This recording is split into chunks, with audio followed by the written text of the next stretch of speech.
Did I have an awful nightmare last night? Really? Yeah, instead of flippers, I had a pair of for-real wings, and I was flying. Well, why was that a nightmare, Don? Didn't you like having wings? Well, I loved it. Yeah? It was the wings on the sharks that made it a nightmare. Well, wake up, Don. It's time for Beakman. And then that octopus had flippers. Fact. The average person has 100,000 hairs on their head. I might have a few more. I'm Beakman, and you've just broken into Beakman's World.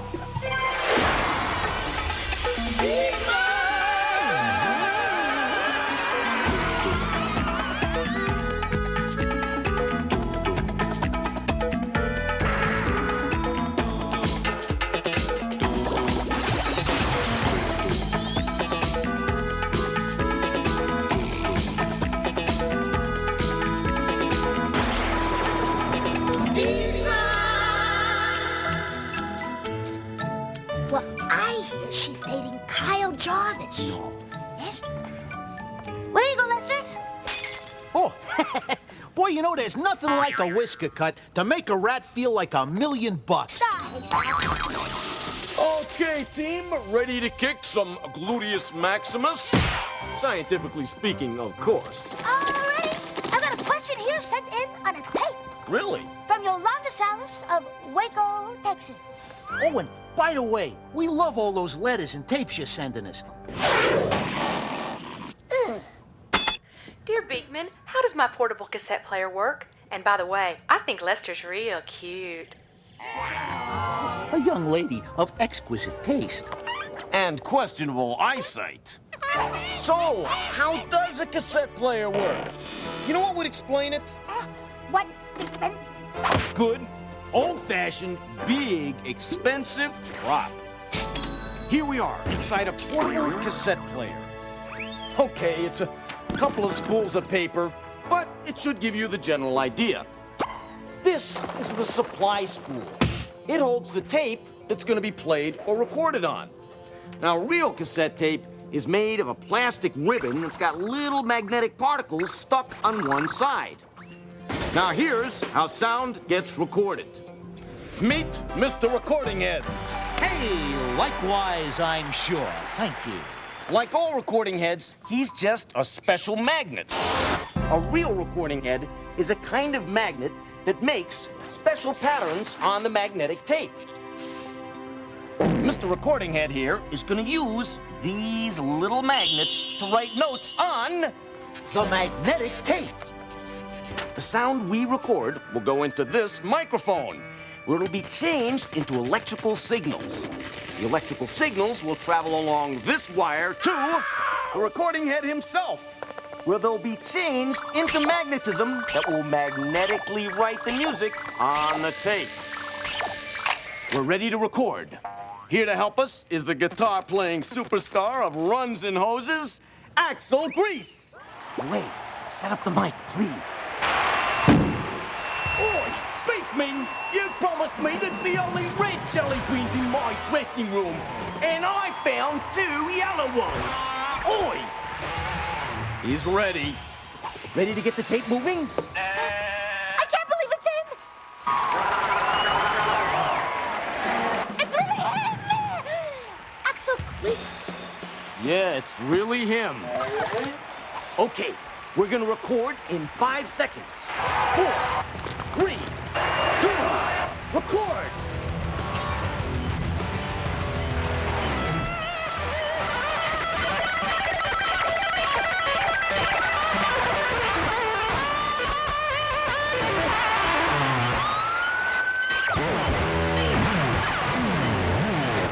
I hate yellow jelly beans! Oi!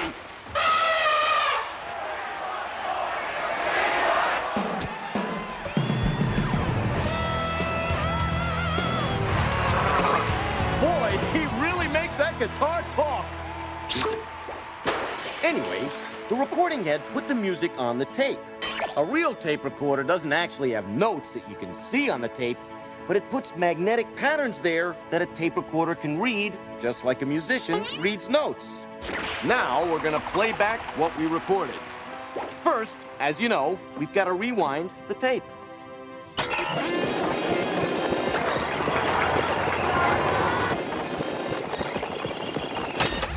Now, we're at the beginning of the tape again, and we're gonna play it back. Most tape recorders have one head that records and plays back. Ours does too. When we play back the tape, the recording head becomes the playback head. Remember, when we recorded, the recording head changed the electrical signals into magnetic information. The playback head changes the magnetic information back into electrical signals when it reads the tape. Hence, the specs. As you can see, Mr. Playback Head is ready to read the tape. The signals will come out of his tail, through the wire, and we'll hear them on this speaker. Watch. And listen.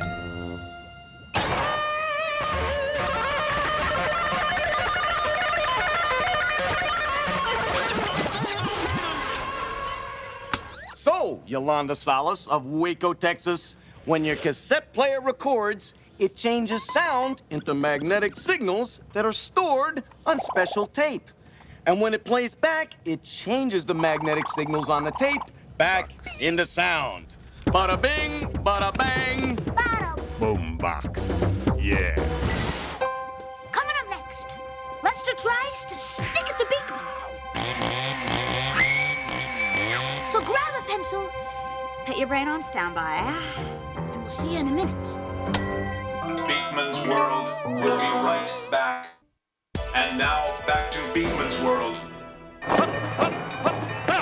Falling! It's time to blast your brainwaves. Here he is, the Muller of Mayhem, the Wizard of Wonders, the Shields and Yarnell of the Show and Tell, the one, the only, the Beakman! You display 'em, I'll fillet 'em. Let's funk the chicken.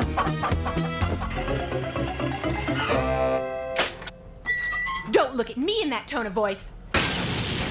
Question. Libby Kaufman of Fort Wayne, Indiana asks, Dear Beakman, why are dogs' noses wet? Because they drink out of the toilet? No, Lester, that's why your nose is wet. Answer, a dog's nose is wet because that's where it sweats. There, and the pads of its feet. Question.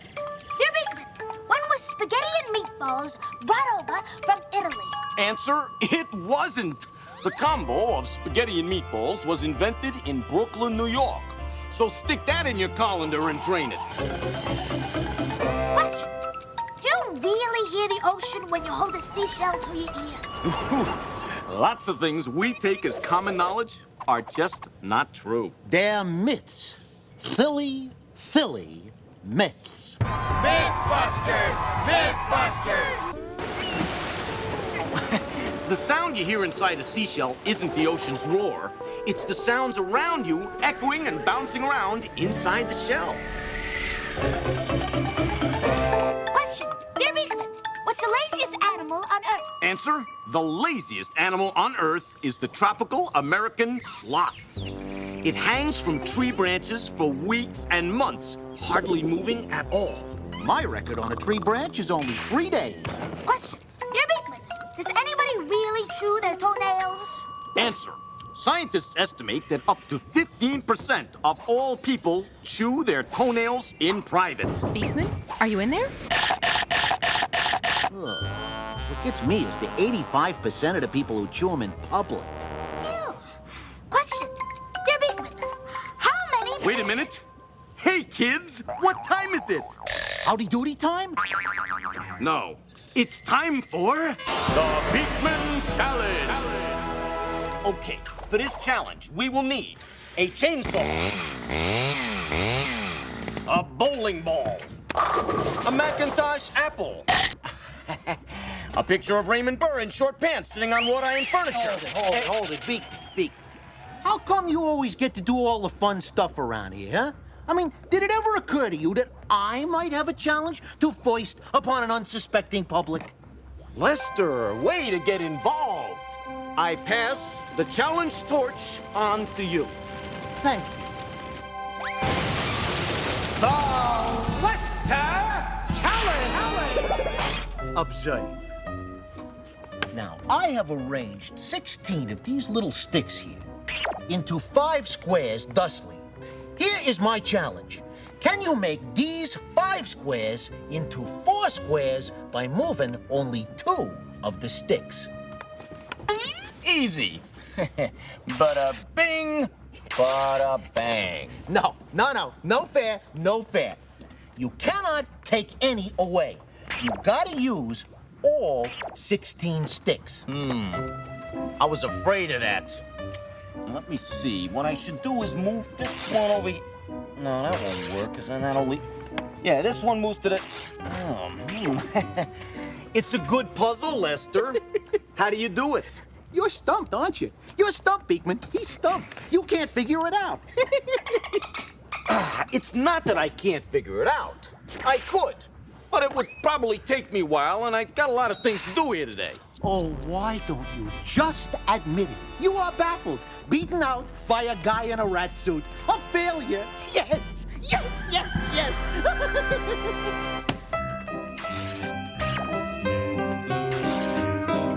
Bada bing!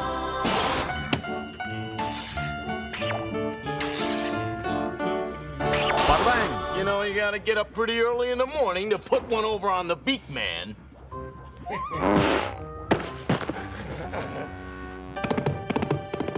Coming up next, Beakman makes a fashion statement. You'll get the point after this. No tricks and no special padding. Beakman's World will be right back. Now back to Beakman's World. Let's see. Have you got any 3s? Okay, I'll fish. But if you're cheating again, so help me, I'm gonna bring... All right, now don't look at my cards, okay? Okay, let's get into a question. Oh, here's one. Jared Goodman of Norfolk, Virginia asks, Dear Beakman, can someone really lie down on a bed of nails and not get hurt? Jared, the answer is a resounding scientific yes. If there are enough nails, you can lie in a bed of nails and not get hurt. Well, that's crazy talk, Beakman. Lying on a bed of nails will turn you into Swiss cheese. Yeah, baloney. It can be done. It's all about force and pressure. Force is the push or pull that's exerted on something. Pressure is how much force there is on a given amount of area. You know, like pounds per square inch. Kinda mumbo jumbo, huh? Oh, yes. Yeah. Tell you what, let's do an experiment. Let's see if a nail like this will support this balloon and this brick. All right, first I place the balloon gently on the nail. Then I place the brick gently on top of the balloon, and then I let go. Bada bing! Oh, amazing. That's the same thing that's gonna happen if somebody lies down on a bed of nails. But aren't there a lot of nails in a bed of nails?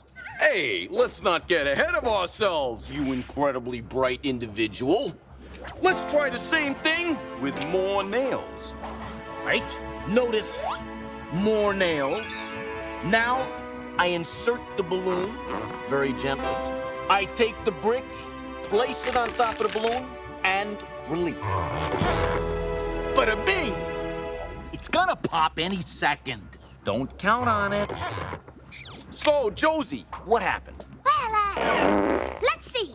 The balloon and the brick stayed the same, but you added more nails, buddy.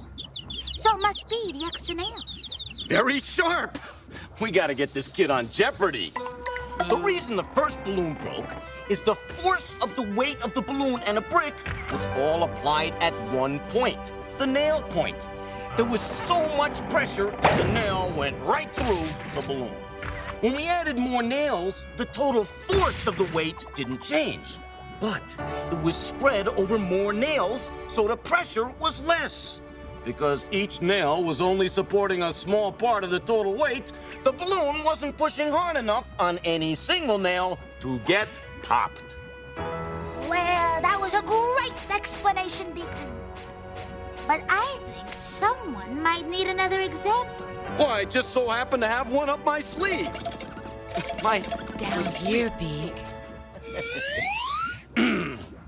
Now, watch what happens when I try to cut this tomato with the flat side of the knife.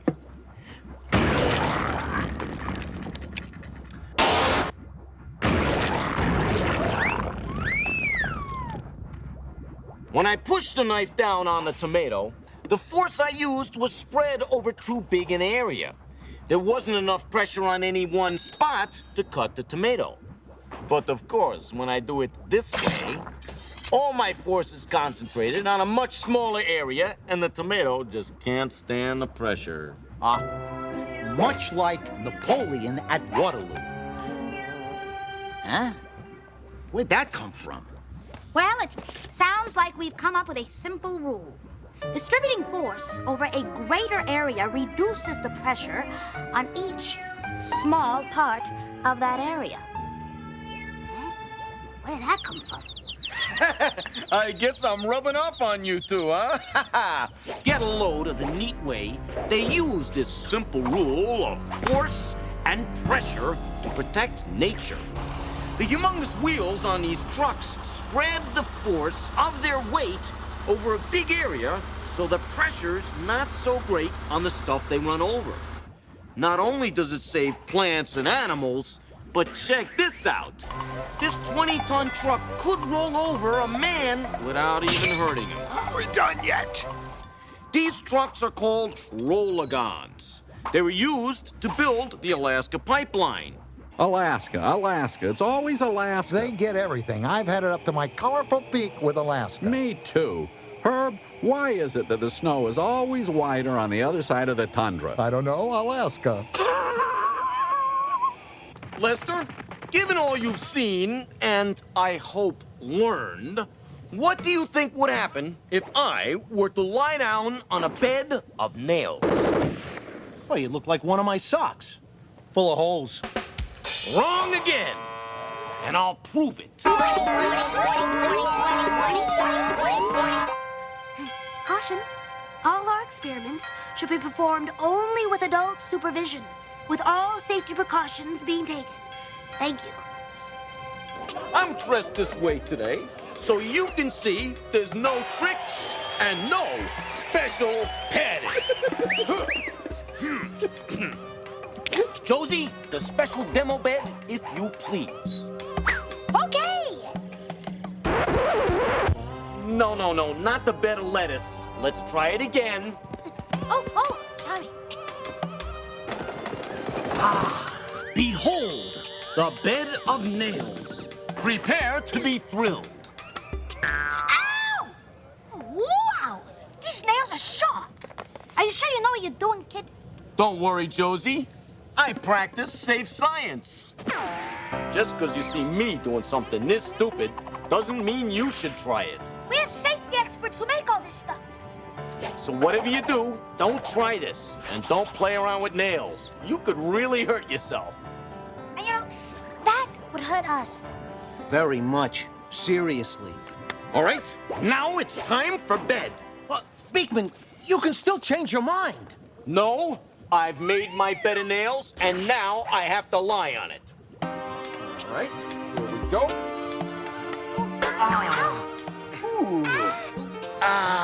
Very, very comfy. Bada bing, bada bang, bada bed.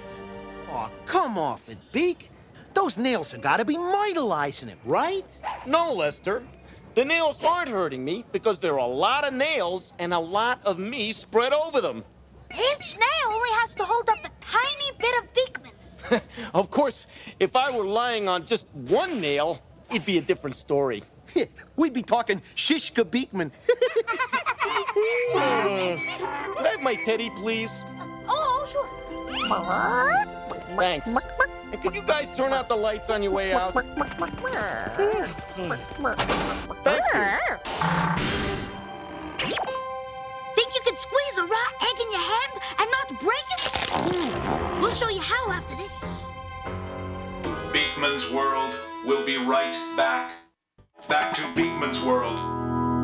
I put this raw egg in my hand and squeeze it as hard as I can. Bada bing. Oh, come on. It's a trick egg.